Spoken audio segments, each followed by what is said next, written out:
नमस्कार।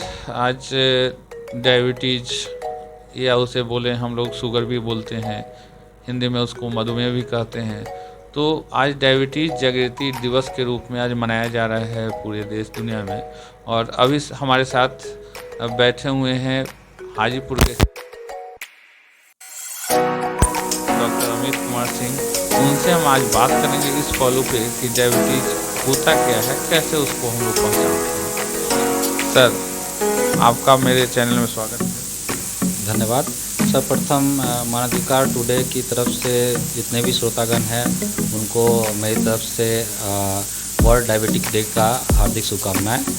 और आज जो ये वर्ल्ड डायबिटिक डे मनाते हैं इसका मूल रूप से हमारा यही लक्ष्य होता है कि जितने भी श्रोतागण हैं या जितने भी लोग हैं जो हम लोग को सुन रहे हैं उनके बीच डायबिटीज़ के लिए जो जागरूकता है उसको सर, हम लोगों को एक जानकारी, जैसे हम लोग जनरली जब बात करते हैं आज डायबिटीज दिवस के रूप में हम लोग अवेयरनेस का काम करने का मुख्य उद्देश्य होता है इस खबर को चलाना या आपसे बातचीत करना। तो डायबिटीज को हम पहचानते कैसे हैं, ये हमारे दोस्त।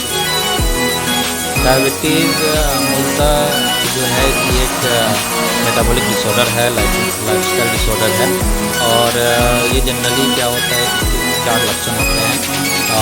जिसको पॉलीयूरिया बोलते हैं, बहुत ज़्यादा पेशाब आना होता है। पॉलीफेजिया बोलते हैं, बहुत ज़्यादा भूख लगना होता है।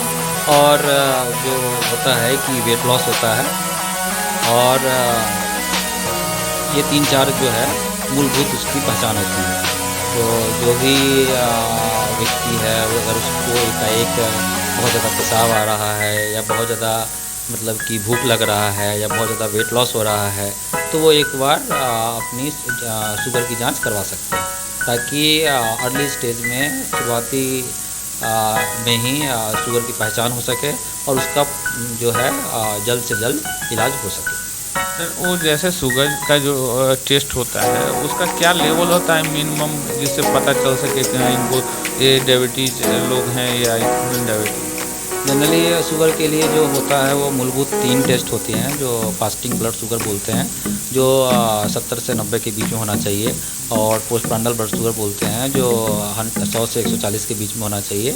और एक HbA1c होता है जो 3 महीने का शुगर का एवरेज जांच होता है जो 5.6 के नीचे होना चाहिए। तो ये 3 जांचें हैं जिससे हम शुगर की जांच मतलब कि अर्ली स्टेज में पकड़ लेते हैं। उसके सिवाय भी लिपिड प्रोफाइल होता है और बहुत सारी जांच होती है, KFT होता है, की जांच होती है, ये सब होता है। लेकिन ये मूलभूत जो टेस्ट होता है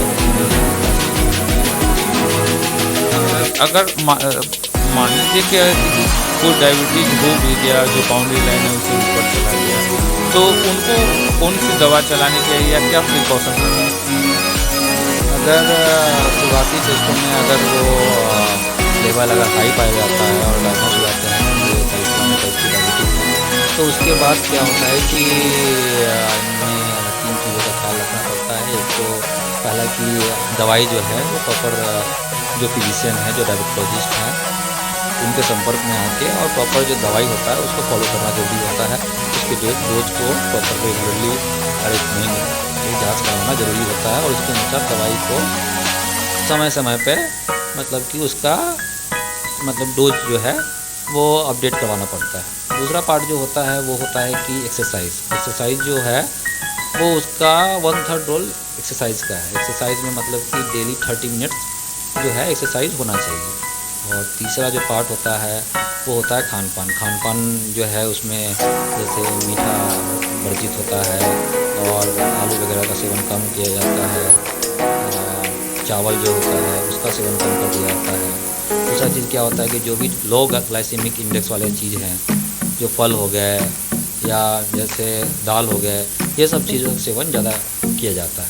ये तीनों चीज़ को लेके चलते हैं तो जनरली जो होता है शुगर कंट्रोल में रहता है और लंबे टाइम तक आता है और उससे कोई परेशानी नहीं होती है। नहीं तो जनरली क्या होता है कि आगे जाके कॉम्प्लिकेशन स्टार्ट हो जाते हैं, जिसमें कि कुछ माइक्रोवेस्कुलर कॉम्प्लिकेशन होते हैं, कुछ मैक्रोवेस्कुलर कॉम्प्लिकेशन होते हैं, जैसे कि आँख वगैरह ख़राब होने का डर रहता है, प्लस किडनी खराब होने का डर रहता है, वगैरह होने का डर लीवर भी अफेक्टेड हो सकता है, पैरों में घाव हो सकते हैं, फील नहीं होते, डायबिटिक वो होने का चांस रहता है। इसके सिवाय कार्डियक डिजीज होने का चांस रहता है। ये सब कॉम्प्लिकेशन ना हो इसके लिए प्रॉपर फिजिशियन के कंसल्ट में आके प्रॉपर उनका एडवाइस को फॉलो करते हुए लंबे टाइम तक अगर फॉलो करते हैं तो कोई प्रॉब्लम नहीं आती जनरली हम लोग देखते हैं हमारे मरीजों में। और अगर उसको अगर अनसुना करके उनको बीच में छोड़ना फिर पकड़ना तो जनरली ये सब कॉम्प्लिकेशन आते हैं जिसको फिर आगे जाकर कंट्रोल करना थोड़ा मुश्किल है। डॉक्टर साहब हमारे दर्शकों को एक बात और आप बताएंगे कि अगर प्रारंभिक समय से ही यानी अपने लाइफ स्टाइल में ही कुछ ऐसा परिवर्तन लाएं या दिनचर्या में कुछ ऐसी चीज़ें हैं जिसको अगर ना करें तो उनको डायबिटीज़ हो ही नहीं, ऐसी कुछ संभावनाएं हैं? डायबिटीज़ ना होना ऐसा पॉसिबल नहीं है कि अगर हम ऐसा चीज़ करेंगे कि डायबिटीज़ हो ही नहीं, लेकिन हाँ उसकी संभावनाएं कम हो जाती हैं। जैसे अपना लाइफस्टाइल मैंने शुरुआत में जैसे बताया है कि एक लाइफस्टाइल डिसऑर्डर है, मेटाबॉलिक डिसऑर्डर है, तो इसमें खान पान का अच्छा रोल है। अगर खान पान अगर हेल्दी फूड खा रहे हैं, ज़्यादा ऑयली नहीं खा रहे हैं, ज़्यादा कोलेस्ट्रॉल लेवल का खाना नहीं खा रहे हैं तो उससे फ़र्क पड़ता है। अपने वेट को, शरीर को बहुत ज़्यादा मोटापा की तरफ नहीं ले जा रहे हैं, अगर वेट को अपने BMI के कंट्रोल में रख रहे हैं, एक रेंज में रख रहे हैं तो उससे होता है। तो ये सब चीज़ों का अगर ध्यान में रखते हैं और बीच बीच में रेगुलर जो चेकअप होता है, ईयरली टोटल बॉडी चेकअप जो होता है जो हम लोग करवाते हैं मरीजों में, तो उसके कारण बहुत हद तक हम लोग मरीजों की संख्या को कम कर देते हैं, जिसको स्क्रीनिंग बोलते हैं। कोई बीमारी को टाइम से पहले पकड़ने के लिए जो स्क्रीनिंग होता है, एक प्रकार से एक स्क्रीनिंग होता है जो हमको बड़ी ज़रूरत होती है। कभी भी रैंडमली चेक करते हैं तो शुगर पता चल जाता है, तो उसको लाइफस्टाइल को मॉडिफाई करके ही कभी कभी हम कंट्रोल कर लेते हैं। और कभी क्या होता है कि मोटापा जो है उसमें बहुत ज़्यादा ओवरवेट है तो उसमें चांसेस बढ़ जाते हैं, काफ़ी ज़्यादा स्ट्रेस लेने के कारण सब चीज़ों का बढ़ जाता है। इन सब चीज़ों का अगर थोड़ा बहुत ध्यान रखें तो कहीं ना कहीं इसको कंट्रोल में हम ला सकते हैं। चलिए, मेरे जो डॉक्टर अमित हैं, आप सभी दर्शकों को इतनी ढेर सारी जानकारियाँ इस अच्छे डे पे आप लोगों को जागृत करने के लिए दिया, इसलिए सबसे पहले तो इनको धन्यवाद बनता है हमारे चैनल की ओर से। आपका बहुत बहुत धन्यवाद। आप सभी श्रोतागण और ख़ासकर सची जी आपको भी धन्यवाद।